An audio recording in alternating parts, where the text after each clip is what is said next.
Pues hola, ¿cómo están? Bienvenidos a Sugar Creek. Gracias por estar con nosotros. Si esta es su primera ocasión aquí con nosotros de forma presencial, bienvenido a nuestra iglesia, como también a los que nos están acompañando en línea en este momento. Muchas gracias por conectarse aquí a Sugar Creek en español. Ha sido una cosa tras otra que estamos celebrando, viendo lo que Dios está haciendo a través de los diferentes eventos y programas que están sucediendo en nuestra iglesia. Y aunque muchos no tuvieron la oportunidad de ir al campamento de jóvenes, ahora viene un nuevo evento que es Verano en Familia. ¿Cuántos de los que están aquí ya compraron su boleto para el Verano en Familia? Alcen su mano. Excelente, muchos de ustedes. Pues, una triste noticia. Ya se agotaron los boletos de Verano en Familia. Así que si tú no compraste tu boleto, te invitamos a que nos acompañes el próximo año si es que lo tenemos. Pero por el momento ya se acabaron los boletos de Verano en Familia. Si tú lo compraste en línea, lo único que te vamos a pedir es que tú llames a nuestra oficina para pasar y recoger tus boletos físicos. Muy bien, pues después de esa noticia tan emocionante, hoy quiero hablarles acerca de los apetitos. Una de las cosas que nosotros rara vez nos damos cuenta, pero que tiene un efecto importantísimo en nuestra vida, son nuestros apetitos. Ahora, cuando nosotros escuchamos esa palabra, sobre todo en español, inmediatamente pensamos que el apetito tiene que ver simplemente con el hambre. Pero la realidad es que nuestros apetitos tienen que ver con mucho más que eso. De hecho, los apetitos se pueden definir de esta manera, como un fuerte deseo o impulso. Un fuerte deseo o impulso para poder obtener algo. Y nuestros apetitos en realidad se dividen en dos tipos. Hay aquellos que tienen que ver con cosas externas y las que tienen que ver con cosas internas. Cuando hablamos acerca de apetitos por cosas externas, ahí entra la comida, pero entran otras cosas también. Hay apetitos por el alcohol, hay apetitos por muchas veces las drogas, hay apetitos por el sexo, hay apetitos por un montón de cosas. El dinero es otro apetito. Pero también hay apetitos internos dentro de nosotros, como por ejemplo apetitos por el reconocimiento, apetitos por la gloria, apetitos por el compañerismo. Tenemos muchos apetitos que tienen que ver con cosas internas dentro de cada uno de nosotros. Y la cosa es que los apetitos en sí no es que eran malos. De hecho, una de las cosas que nosotros entendemos es esto, que Dios creó los apetitos con un propósito. Dios creó los apetitos con un propósito. Dios nos dio los apetitos para que nosotros podamos disfrutar ciertas cosas en la vida con un propósito de que lo usemos dentro del marco que Él lo creó. El problema que nosotros tenemos es que cuando entró el pecado en la humanidad, cuando entró el pecado en ti y en mí, el pecado distorsionó nuestros apetitos. Y lo que Dios había creado para que nosotros pudiéramos disfrutarlo, desafortunadamente el pecado lo tomó, lo distorsionó y ahora, lejos de muchas veces crear algo bueno en nuestra vida, muchas veces puede crear una tragedia o puede crear destrucción o lastimar no solamente a uno mismo, sino a los que están a nuestro alrededor. Y por eso el apetito, tu apetito, mi apetito, todos nosotros lo tenemos, es algo con el que luchamos. Y no importa cuánto tiempo tú tengas de ser un seguidor de Jesús, no importa cuánto tú ores, no importa cuánto tú sepas de la Biblia, no importa qué tan inteligente seas, qué tan preparado seas, qué tanta educación tú tengas, qué tanta fuerza de voluntad tú tengas, todos nosotros batallamos con nuestros apetitos. Y por esa razón, cuando nosotros vivimos de una manera que estamos a la merced de nuestros propios apetitos, lo que termina pasando es que pagamos los platos rotos a largo plazo con nuestras decisiones en nuestros matrimonios, en la relación con nuestros hijos, en nuestros trabajos y en cada área de nuestra vida. Y por eso es tan importante que tú y yo sepamos exactamente qué se trata esto de los apetitos. Ahora, una de las cosas que nosotros también necesitamos darnos cuenta cuando se trata acerca de los apetitos es lo siguiente: que los apetitos solos siempre nos dan gato por liebre. Los apetitos solos siempre nos van a dar gato por liebre. En otras palabras, tú sabes, probablemente en tu país como el mío, nosotros utilizamos esta expresión gato por liebre cuando tú vas a adquirir algo con ciertas expectativas de algo muy bueno, pero resulta que cuando tú lo recibes te lo cambian por otra cosa de menor alcance o de menor valor. Y eso es lo que muchas veces hace los apetitos con nosotros. De alguna manera nos va enfocando hacia un deseo por obtener algo y luego a la larga resulta que no nos da lo que nosotros queríamos o esperábamos, y al contrario, nos da una cosa menos. Y por eso muchas personas, inclusive líderes cristianos, personas en sus matrimonios, quizás en tu propio caso, con tu familia, quizás tus padres, tomaron decisiones en las cuales ellos prefirieron seguir un apetito que a la larga terminó por destruir su relación contigo, su matrimonio, su futuro, su trabajo o cualquier otra área de su vida. Porque el problema de los apetitos es que los apetitos siempre, solo cuando nosotros nos dejamos llevar solo por nuestros apetitos, siempre nos van a dar gato por liebre, siempre nos van a dar menos de lo que ellos prometen. En el momento nosotros pensamos que estamos recibiendo una super oferta, pero a la larga nos damos cuenta de que nunca cumplen con lo que prometen. Y la otra cuestión también con respecto a los apetitos, y la razón por la cual nosotros caemos tanto en los apetitos, es que los apetitos apelan a lo que deseamos hacer en vez de lo que debemos hacer. Los apetitos apelan a lo que deseamos hacer en vez de lo que debemos hacer. La razón por la cual nosotros somos un blanco de nuestros apetitos, de nuestros deseos desordenados dentro de nosotros, es porque cuando el pecado lo distorsionó, llegan los apetitos y nos ofrecen aquello que nos gusta, aquello que apela a nosotros, y nosotros tomamos la decisión de obtener eso a pesar de que va a traer un daño en nuestra vida, a pesar de que es más lo que nosotros queremos que lo que debemos de hacer. Un ejemplo de eso son los refrescos, las sodas. Ahora, yo tengo que decir, por mucho tiempo yo fui muy adicto a la Coca-Cola. Y me acuerdo, llegó un momento en el cual yo empecé a calcular cuántas latas de Coca-Cola tomaba al día. Y creo que, no, sin exagerar, yo tomaba aproximadamente 2 litros de Coca-Cola al día. 2 litros de Coca-Cola al día. Pero gracias a Dios he dejado de tomar Coca-Cola. Ahora me lo pongo como suero, así directo para que me llegue el efecto. No, no es cierto. Hace como 3 años, aproximadamente ya va más de 3 años que no pruebo una Coca-Cola. Pura Pepsi, ahora pura Pepsi. Cierto. Y la cosa es que nosotros sabemos cuando tomamos una soda, por ejemplo, que en realidad estamos tomando 12 cucharadas de azúcar con cada refresco que tomamos. O sea, ¿quién en su sano juicio agarraría y se comería 12 cucharadas de azúcar? Y en adición a eso, el daño que trae el azúcar a nuestros cuerpos es el ácido fosfórico que todas las sodas contienen. Y ese ácido fosfórico que hace que se sienta ese saborcito especial que la soda tiene, es lo que también logra corroer inclusive los metales.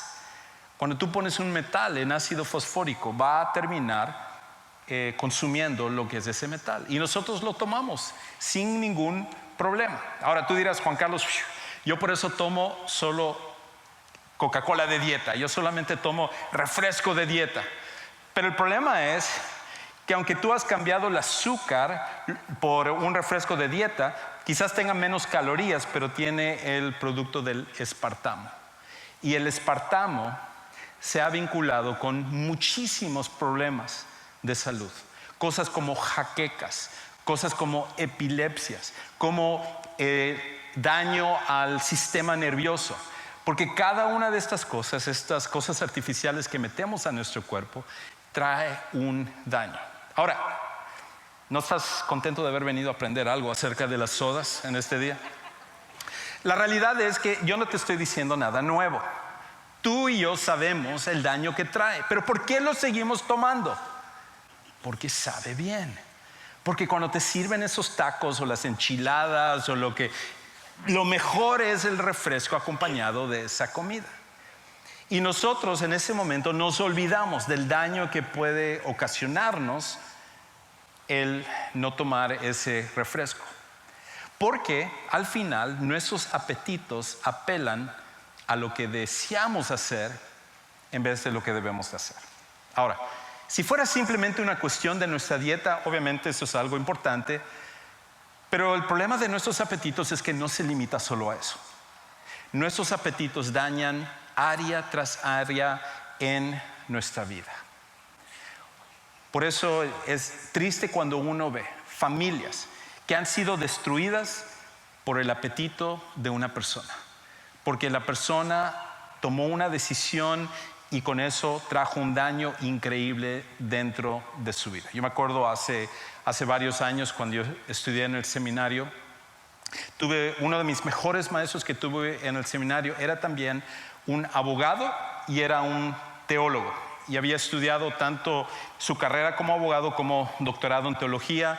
Era una persona que se le invitaba a conferencias nacionales, era pastor en una iglesia, daba clases en un seminario y luego se volvió un presidente inclusive de un instituto bíblico. Y el hombre era increíble para poder explicar la Biblia, para poder desmenuzar los lenguajes antiguos y ayudar a que uno pudiera entender el sentido de un pasaje bíblico. Pero a pesar de tener todo eso y después de tener varios años de matrimonio, varios hijos e inclusive nietos, un día él se dejó llevar por sus apetitos y encontraron que él estaba en una relación fuera del matrimonio con un amante. Cuando eso salió a la luz, todo su ministerio se vino completamente para abajo. Perdió su posición como presidente de ese instituto, perdió su oportunidad de ser profesor en el seminario, sus conferencias se acabaron, su matrimonio por poco se destruye, perdió el respeto de sus hijos en todo eso. E inclusive me acuerdo que algunos años después que yo me había enterado que había pasado esto, lo vi junto con mi esposa en un banquete. Y cuando llegamos a ese banquete, cuando lo vi, era como que había envejecido como 20 años. Inclusive su apetito había traído un daño a su propia salud. Tú y yo estamos expuestos a eso. Tenemos un apetito dentro de nosotros que nos va llevando a tomar decisiones que nunca sabemos lo que puede pasar. Porque el problema es que muchas veces escogemos lo que deseamos hacer en vez de lo que debemos hacer.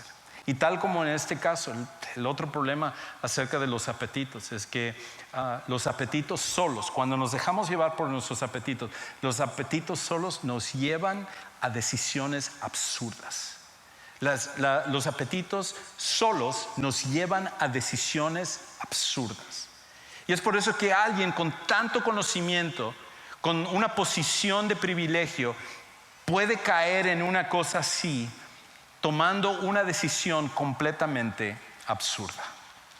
Ahora, Jesús advirtió con respecto a esto, porque en una ocasión Él habló acerca de cómo nosotros, como seres humanos, muchas veces por seguir nuestros apetitos que el pecado ha distorsionado, por obtener aquello que nosotros deseamos, perdemos inclusive cosas que son peores. Escucha cómo dice en Mateo capítulo 16, versículo 26. Dice ahí: Pues ¿qué provecho obtendrá un hombre si gana el mundo entero, pero pierde su alma? ¿O qué dará un hombre a cambio de su alma? Y lo que Jesús está diciendo es eso. ¿Quién en su sano juicio está dispuesto a intercambiar algo tan importante como su eternidad, como su alma, por obtener algo que es temporal? Inclusive, si tú fueras el hombre o la mujer más adinerado del mundo, ¿de qué te serviría si eso es temporal? En comparación de tu alma, que es eterna.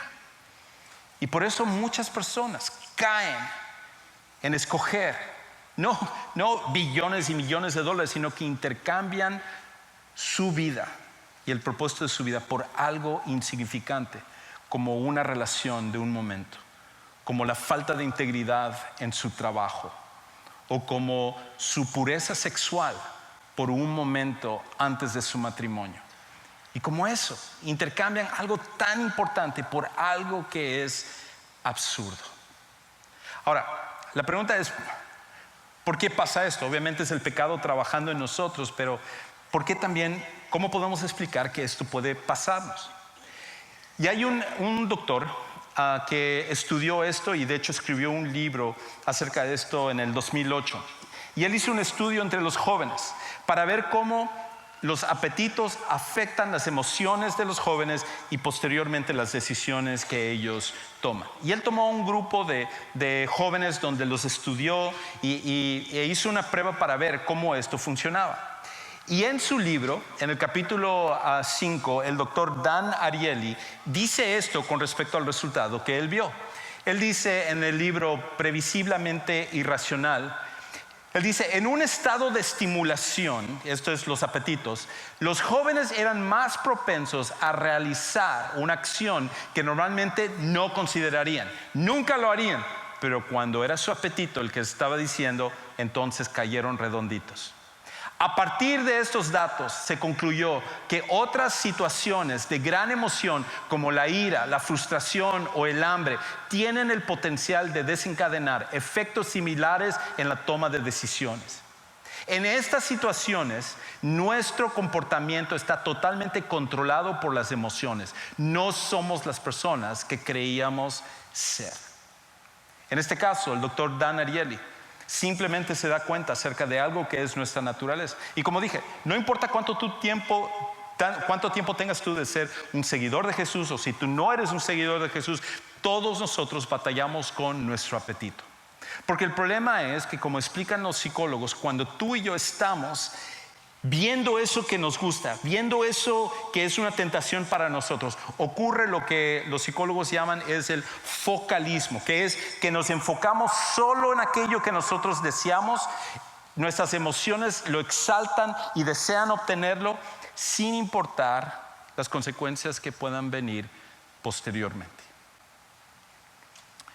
Y tú y yo estamos tentados a hacer exactamente eso, en cada decisión, en cada momento de nuestra vida. De hecho, hay una historia en la Biblia de alguien que debería de servirnos como un ejemplo de cómo él, por una decisión en un momento de su vida, echó a perder su futuro, su familia y lo que era el propósito de Dios para su vida. Y a través de su ejemplo, evitar lo que esta persona hizo. Ahora, en uno de los libros de la Biblia nos cuenta esta historia que se encuentra en Génesis, el primer libro de la Biblia, Génesis capítulo 25, y nos habla acerca de un par de hermanos que se llamaban Esaú y el otro Jacob. Y Esaú y Jacob eran mellizos. Esaú era el mayor y Jacob era el menor.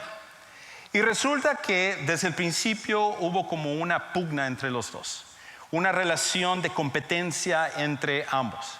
Para Esaú, él era un hombre que le encantaba salir a la cacería, a la pesca. Él era probablemente uno fortachón que le gustaba siempre estar haciendo cosas manuales y mostrar su fortaleza. Jacob, en cambio, era un poquito más sensible.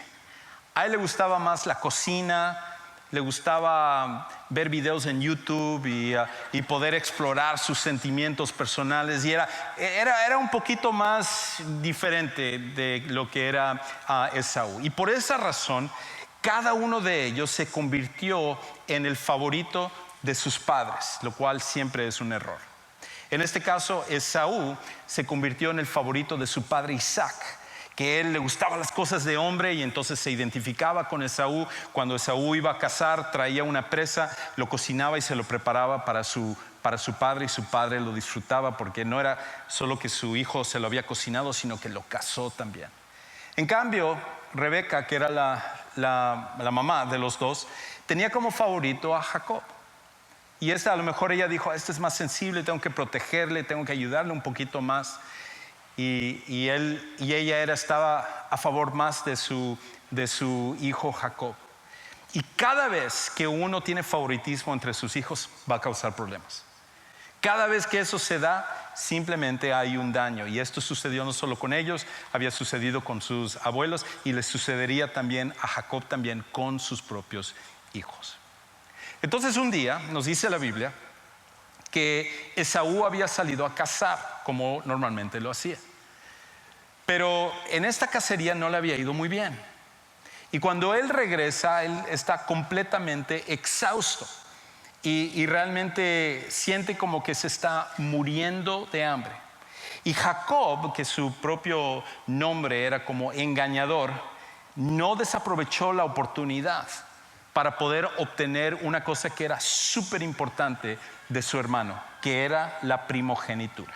Ahora, para nosotros, en nuestra cultura hispana, la primogenitura no tiene mucho valor. Si tú eres el mayor de tu familia, tú sabes que tus hermanos y hermanas ni caso te hacen, así de qué sirve ser el mayor. Y si tú eres el menor, más te ríes de tus hermanos mayores, porque ni caso les haces a ellos. En nuestra cultura hispana, ser un primogénito realmente no tiene tanto valor. Quizás hay un cierto peso porque es el mayor y todo, pero no es como que te da en realidad algo oficialmente, un poder sobre los demás. Pero en cambio, cuando tú eres un primogénito dentro de la cultura de los judíos, de los hebreos, esto era súper importante. Porque a la larga te daba el derecho de ser como el juez de la familia, y también te daba el derecho a ser el siguiente patriarca de la familia. Tú tenías autoridad sobre tus hermanos y hermanas y sobre las decisiones que se tomaba dentro de la familia. Era una bendición poder ser el primogénito. Y en cada familia el primogénito era un lugar de privilegio. Y Jacob entendía esto. Y él entonces busca esta oportunidad para tomar la primogenitura. Entonces escucha lo que dice ahí en Génesis capítulo 25, y vamos a aprender a través de esta historia de cómo no podemos confiar solamente en nuestros apetitos.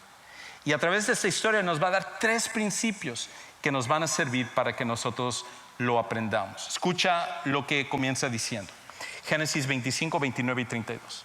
Un día, cuando Jacob había preparado un potaje, una sopa, Esaú vino agotado del campo.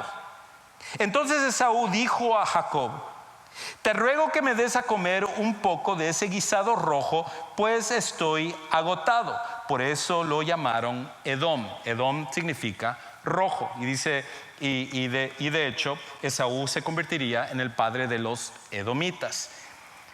Y entonces Esaú llega ahí y él está totalmente agotado. Quién sabe si habían sido días que él se había ido a cazar, no había encontrado nada, no había comido.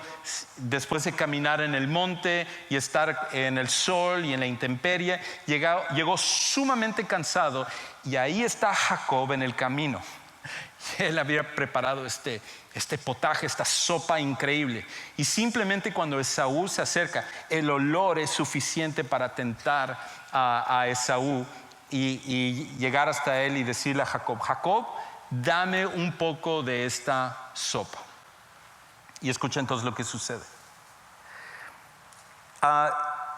Dice: véndeme primero tu primogenitura, dice Jacob. Véndeme primero tu primogenitura, le contestó Jacob. Dice, o sea, ok, te doy un poco de sopa, pero dame la mansión que tú tienes. dame la camioneta que estás manejando. Dame los títulos de tu propiedad que tú tienes. Tú dices, ¿quién en su sano juicio haría algo así? Y escucha la contestación de Esaú. ¿Mi primogenitura? Entonces dice, mira, yo estoy a punto de morir, le dijo Esaú. ¿De qué me sirve pues la primogenitura? Lo primero que sucede cuando nuestros apetitos toman control de nuestra vida, cuando nosotros nos dejamos guiar por nuestros apetitos, es que nuestros apetitos exageran nuestros problemas. Los apetitos lo que hacen es que exageran nuestros problemas. Ahora, porque la pregunta aquí es esta, o sea, ¿cómo puede Esaú decir, me estoy muriendo? ¿No viniste caminando? ¿No estabas sano? ¿No acabas de sentarte? ¿Cómo que te estás muriendo? Era una exageración. Pero era tanta su hambre que le hizo pensar que en ese momento él estaba a punto de fallecer. Los que somos papás de adolescentes lo entendemos un poquito mejor. Porque cuando nuestros hijos llegan y nos dicen, papá, mamá, necesito el PlayStation 5 porque si no me voy a morir. Todos mis amigos lo tienen excepto yo. Nosotros lo entendemos bien. Es una exageración. Y muchas personas, cuando están bajo el control de sus apetitos, sienten la necesidad de exagerar. Es el focalismo, de que nada más tiene importancia excepto aquella cosa que quieren. Y hay muchas maneras en las cuales no solo nuestros hijos lo expresan, nosotros también lo expresamos. Nosotros muchas veces decimos, es el peor día de mi vida, una exageración. Decimos cosas como, después de esto ya no como más en mi vida, estoy súper lleno. 3 horas después, ahí estás en la refrigeradora. Ya no soporto estar con él o ella, de verdad, o sea, es tan mala la situación. Estoy cansado de vivir. No puedo soportar más la situación. Se merece que yo le haya hecho esto. Y como estas frases usamos una tras otra, y simplemente es una expresión de exageración. Porque nuestros apetitos tienen una forma de hacer que nosotros exageremos nuestra realidad. Pero no es solo eso. Hay una segunda cosa que hacen nuestros apetitos también y que debemos de cuidarnos cuando esto sucede. Lo otro que hace nuestro apetito es que nos llevan al punto de tratar lo valioso como ordinario. Tratamos lo valioso como ordinario. Escucha cómo continúa entonces diciendo la historia.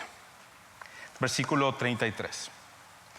Uno pensaría, después de que Jacob le dijo a Esaú, te lo cambio esta sopa por tu primogenitura, que Esaú diría, ¿estás loco? ¿Cómo te voy a cambiar eso? No, para nada. Pero dijo, ok, me estoy muriendo, una exageración, así que te lo voy a dar. Y Jacob aprovechó ese momento. Ni tonto ni perezoso, le dijo, júramelo primero, replicó Jacob. Esaú se lo juró y vendió su primogenitura a Jacob. Entonces Jacob dio a Esaú, por lo menos dijo, bueno, no solo es por la sopa, por el pan también. Dijo, dio a Esaú pan y guisado de lentejas. Él comió y bebió, se levantó y se fue. Así despreció, nos dice Moisés que escribió este libro, Esaú la primogenitura. Y uno dice, qué bárbaro. ¿Quién en su sano juicio estaría dispuesto a intercambiar algo tan insignificante por obtener algo insignificante por algo que era tan valioso? Y la respuesta es, posiblemente tú. Posiblemente tú estás dispuesto a hacerlo. Porque cuando llega ese momento, nuestros apetitos nos convencen que inclusive cosas insignificantes valen la pena obtenerlo a cambio de cosas valiosas. Vez tras vez he visto a personas que están dispuestos a intercambiar sus matrimonios por una relación sexual de una noche, o están dispuestos a cambiar su pureza sexual simplemente por complacer o tratar de retener a un joven o una jovencita, o están dispuestos a comprometer su integridad en el trabajo por obtener algo por un momento, para perder un trabajo que era una oportunidad para seguir creciendo, una carrera o una profesión. La realidad es que tú y yo podemos ser Esaú. Porque cuando nuestros apetitos toman control de nosotros, muchas veces hacen que nosotros tratemos lo valioso como ordinario. Pero hay una tercera cosa más. La tercera cosa más ya no es algo que leemos en la historia en sí, porque Esaú simplemente terminó de comer y se fue como si nada. Sino que el autor de los Hebreos, que es un libro en el Nuevo Testamento, que nos da un poquito más de entendimiento de lo que pasó después, nos advierte acerca de otra cosa que sucede con los apetitos. Y lo otro que sucede es esto, es que los apetitos escogen los resultados inmediatos a pesar de las consecuencias futuras. Nuestros apetitos escogen los resultados inmediatos, lo que tú quieres en ese momento, pero lo hace a pesar de las consecuencias futuras. Escucha cómo lo dice el autor de los Hebreos. Dice en Hebreos 12, 16 y 17, que no haya ninguna persona inmoral ni profana como Esaú, que vendió su primogenitura por una comida. Porque saben que aún después, cuando quiso heredar la bendición, fue rechazado, pues no halló ocasión para el arrepentimiento, aunque lo buscó con lágrimas. Su decisión es algo que repercutió por el resto de su vida. Quizás eso es lo que pasa contigo. Decisiones que tomaron tus papás, tú lo estás pagando y tus hijos lo van a pagar. Porque resulta que cuando tus padres enfrentaron ciertos apetitos, ellos no pensaron en el efecto que iba a tener en ti, ellos solo pensaron en obtener aquello que deseaban. Y lo mismo puede pasar con cualquiera de nosotros. Nosotros tomamos decisiones donde estamos dispuestos a obtener lo inmediato sin importar las consecuencias futuras que eso puede hacer. Vez tras vez me ha tocado platicar con personas que estarían dispuestos a hacer lo que sea para regresar en el tiempo y tomar una decisión contraria a la que hicieron por la forma en que destruyeron su vida y la vida de las personas que están a su alrededor. Y ninguno de nosotros, sin importar quiénes seamos, estamos exentos de la misma tentación de Esaú. Entonces, la pregunta es, ¿qué debemos hacer con nuestras emociones?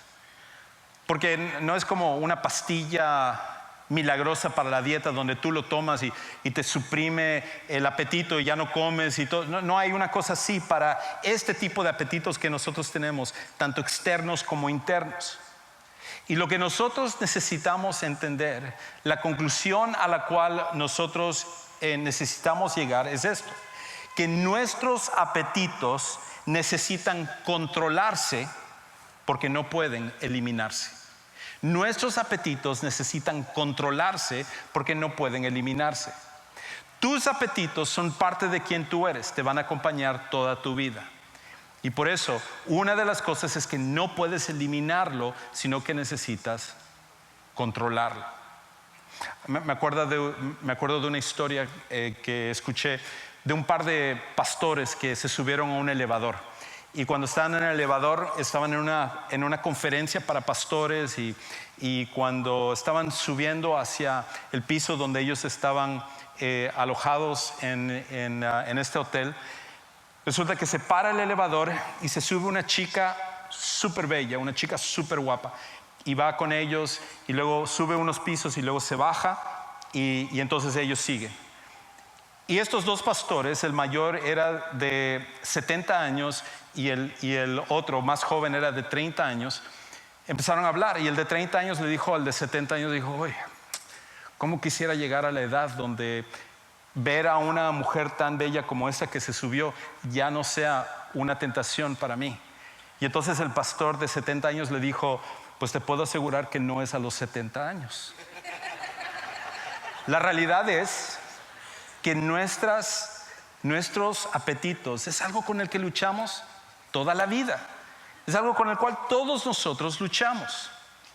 Y por esa razón no se trata de eliminar nuestros apetitos, lo cual es imposible, De lo que se trata es de controlar nuestros apetitos. Y por eso el apóstol Pablo, él escribió esto con respecto a los apetitos. Él dice en 1 Corintios 6:12: todas las cosas me son lícitas, pero no todas son de provecho.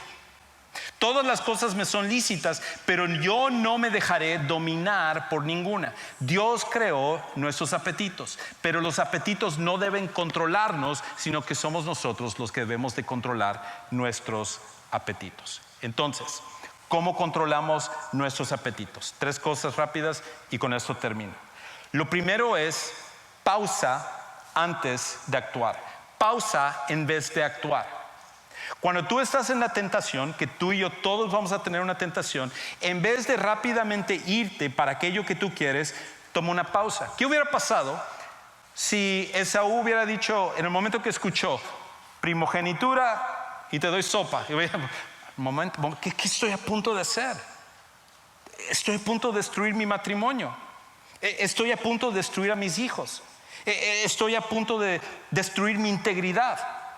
Es tomar una pausa, porque el focalismo hace que querramos solamente aquello que nosotros deseamos. Toma una pausa en vez de actuar. Lo segundo que debemos hacer es esto: pídele a Dios su ayuda. Pídele a Dios su ayuda, porque la realidad es esta: fuerza humana no es suficiente, voluntad humana no es suficiente. Tú y yo estamos tentados por nuestros apetitos, y cada uno de nosotros tenemos un apetito que nos puede vencer. Y necesitamos pedirle ayuda a Dios. Y Dios en ese momento nos dará la fortaleza que tú y yo necesitamos. Y lo tercero y lo último que nosotros necesitamos hacer es esto: consulta a alguien confiable. Consulta a alguien confiable. Imagínate que Saúl no hubiera estado solo, que en el momento que Jacob le ofreció la sopa, que él hubiera estado con un amigo y le dice: Saúl, ¿qué estás a punto de hacer? ¿Vas a cambiar tu primogenitura por una sopa? ¿Ya lo pensaste lo que esto va a causarte? Todos nosotros necesitamos ese tipo de amistad. Necesitamos ese tipo de persona que en el momento en el cual estamos bajo la tentación podemos mandar un texto y decir: hey, ¿sabes qué? Estoy pasando por esto. Y que alguien nos pueda decir: estás loco, ¿qué estás a punto de hacer? Es ese tipo de persona que podemos llamar o podemos ir a ver, o que está en nuestra vida y que nos puede decir: lo que estás a punto de hacer, no estás considerando X, Y, Z y todas estas consecuencias que tú vas a vivir a raíz de esta decisión. Cuando nosotros usamos esas 3 cosas, podemos entonces aprender a controlar nuestros apetitos. Ahora, para algunos de los que están aquí, controlar sus apetitos, que no es lo que nuestra sociedad nos pinta hoy en día. Se nos dice: haz lo que tú quieras para que tú seas feliz. Y sin embargo, hay más gente infeliz hoy en día. El índice de depresión sube, el índice de suicidio sube, porque no es eso lo que da felicidad. Al final no es llenar todos tus apetitos, sino es conocer a Jesucristo como tu Salvador personal. Y si tú en esta tarde nunca has conocido a Jesús como tu Salvador personal, ¿por qué no tomar la decisión de hacerlo? Él fue el único que vino a este mundo y vivió la vida perfecta que nosotros debimos haber vivido, y que nunca se sometió a sus apetitos, a los deseos que este mundo ofrece. Y no solamente eso, sino que se sacrificó por ti y resucitó también para darte fortaleza para la vida y para la muerte.